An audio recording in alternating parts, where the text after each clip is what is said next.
Before and after the presidency of Donald Trump, the United States was, and now it is again, on what I would call an intentional trajectory to fulfill what famous Freemason Manly P. Hall described as the secret destiny of America, which includes a future national and global subservience to the God of Freemasonry, a deity that most Americans would not imagine when reciting the Pledge of Allegiance to one nation under God. In fact, the idea by some that the United States was established as a monotheistic Christian nation by those who designed Washington, D.C., and that the God referred to on American currency as a Judeo-Christian one, it's really a puzzling conclusion when reflected against the deistic beliefs of so many of the founding fathers, as you can see perpetually viewed in the so-called supreme architect deism of Freemasons, and in the supreme judge of the world and the divine providence notations that are in the Declaration of Independence and other founding documents, as well as the countless pagan icons that actually dominate the symbols, the statues, the buildings, the seals that were carefully drafted under official government auspices. The Great Seal of the United States primary among them, which Manly P. Hall, the famous Freemason, rightly called the signature of that exalted body of Masons who designed America for what he called a peculiar and particular purpose. It all bears rich symbolism, forecasting anything but Christianity. As a matter of fact, when Christians in the 1800s argued that a hypothetical annihilation of the United States would lead to antiquaries of succeeding centuries, and by that they meant historians, concluding that America had been a heathen nation based on the symbolism of the Great Seal, Congress was pushed to create something reflecting the Christian faith of so many of its citizens. U.S. President and Freemason Theodore Roosevelt, he strongly opposed this idea, but other Masons weren't as frustrated with the plan because, given the ambivalence of the term God, and the axiom that, interpreted within the context of the Great Seal's symbolism, this certainly would not infer the biblical Christian God. Therefore, the slogan "In God We Trust," whoever you believe that God is, was accommodated by Masons and other Illuminatus, who therefore approved as the official U.S. motto the phrase "In God We Trust." In my book, Zenith 2016, which among other things noted that the year of Donald Trump's presidential election had been foreseen by prophets and sages for thousands of years as the apex date, when governments would begin shifting toward the spirit that is predicted on the Great Seal of the United States, the Antichrist, followed by the actual man of sin's arrival and acceptance on the global stage in the year 2025, which people will discover in the new book Zeitgeist 2025. But this was to illustrate the point in my book Zenith 2016 that one definitely would not determine that the God in America's official motto refers to the Father of Jesus or a biblical Trinity. I wrote in that book, quote, "Imagine yourself as a space traveler who visits Earth in a fictional post-apocalyptic world. Digging through the rubble of the once thriving planet, you come across a copy of a U.S. $1 bill with the two-sided Great Seal of the United States joined in the middle by the phrase, 'In God We Trust.' Upon consideration, you ask yourself, what God did this refer to? And with no preconceptions, you allow the symbolism on the seal to speak for itself, from which you quickly determine that this had been a great culture who worshipped Egyptian and Greek deities, especially a particular solar one whose all-seeing eye glares from atop an unfinished Egyptian pyramid. Upon further investigation into the specific beliefs of the strange group whose members had influenced the Great Seal, you discover from their highest masters, including one illustrious Albert Pike, that the sun god they venerated so highly had been known to them at various times in history by the names Apollo, Osiris, and Nimrod, end quote. Now, I made that argument in Zenith 2016 because, unknown to most Americans, and certainly to the average Christian, the Great Seal's mottos and symbolism relate to both Osiris and Apollo specifically, and yet as one. Osiris is the dominant theme of the Egyptian symbols, his resurrection and return, while the mottos of the seal point directly to Apollo, and the eagle, a pagan emblem of Jupiter, to Apollo's father.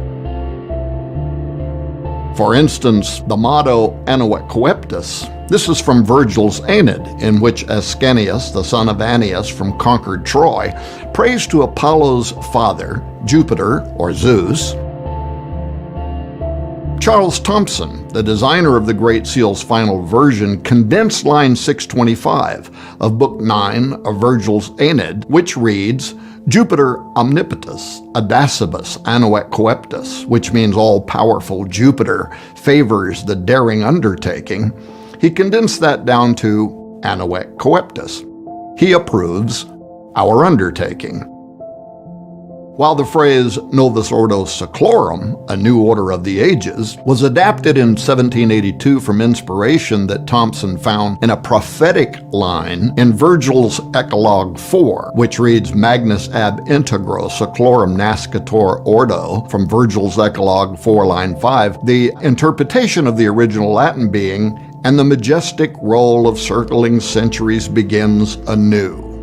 Now that phrase is from the Cumae Sibyl, a pagan prophetess of Apollo, identified in the Bible as a demonic deceiver, and it involves the future birth of a divine son spawned from a new breed of men sent down from heaven when he receives the life of gods and sees heroes with gods commingling.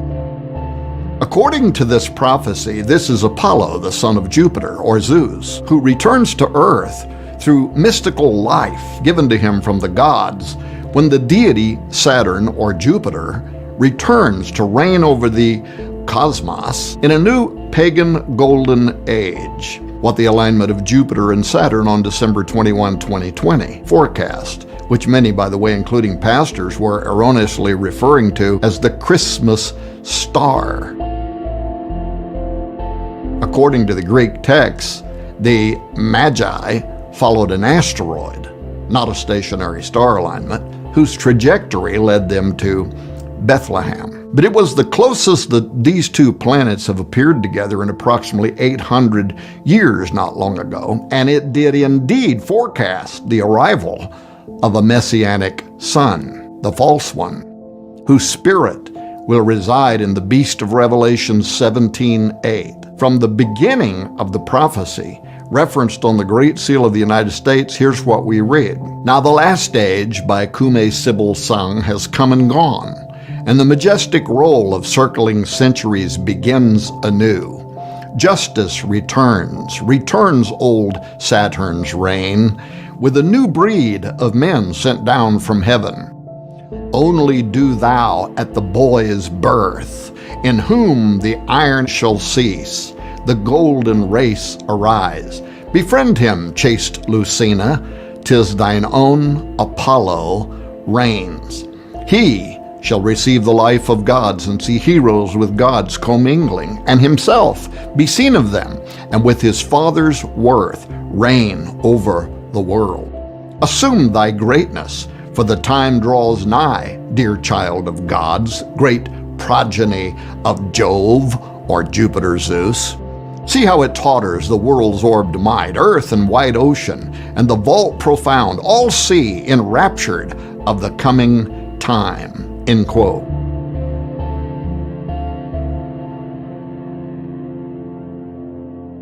According to Virgil and the Cumae Sibyl, whose prophecy formed the Novus Ordo Seclorum on the Great Seal of the United States, the New World Order begins during a time of chaos, when the earth and the oceans are tottering, a time like today.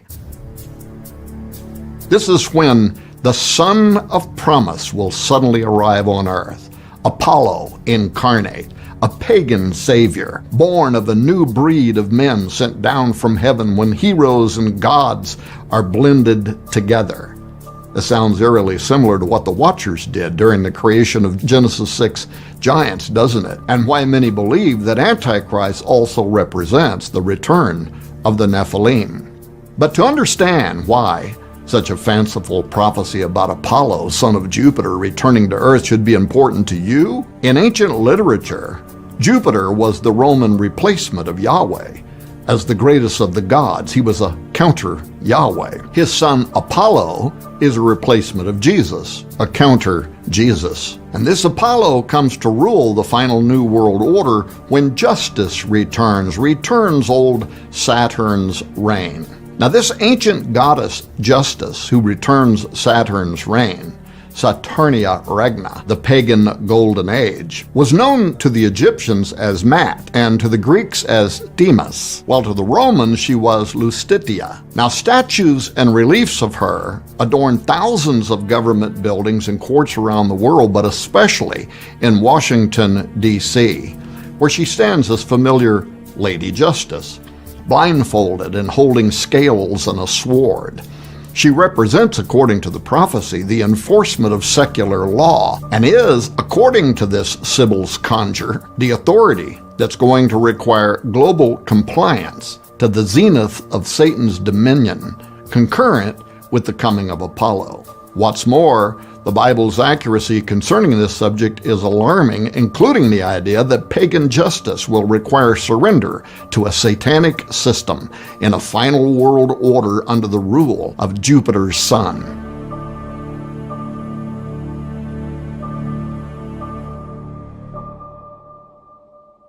In the New Testament, the identity of the god Apollo, coded in the Great Seal of the United States as the Masonic Messiah who's going to return to rule the earth, is the same spirit, verified by the same name that will inhabit the political leader of the end times New World Order. For instance, according to key Bible prophecies, the Antichrist will be the progeny or the incarnation of the ancient spirit of Apollo. 2 Thessalonians 2:3 says, "Let no man deceive you by any means, for that day shall not come, except there come a falling away first, and that man of sin be revealed, the son of perdition." And this is the Greek word apoleia, Apollo. Revelation 17:8 likewise ties the coming of Antichrist with Apollo, revealing that the beast shall ascend from the bottomless pit and enter into him. It says, "The beast that thou sawest was and is not, and shall ascend out of the bottomless pit and go into perdition," apoleia, Apollo. "And they that dwell on earth shall wonder, whose names were not written in the book of life from the foundation of the world, when they behold the beast that was, and is not, and yet is." End quote.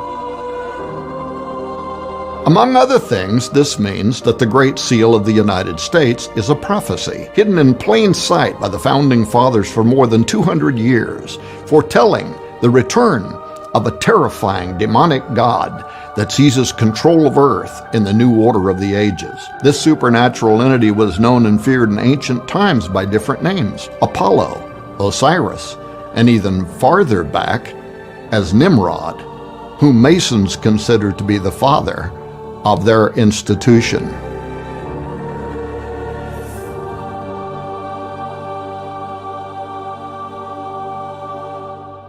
In the last chapter of the book Zeitgeist 2025, we circle back to that prophecy to expose the most insidious aspect of the scheme that is now counting down to the year 2025.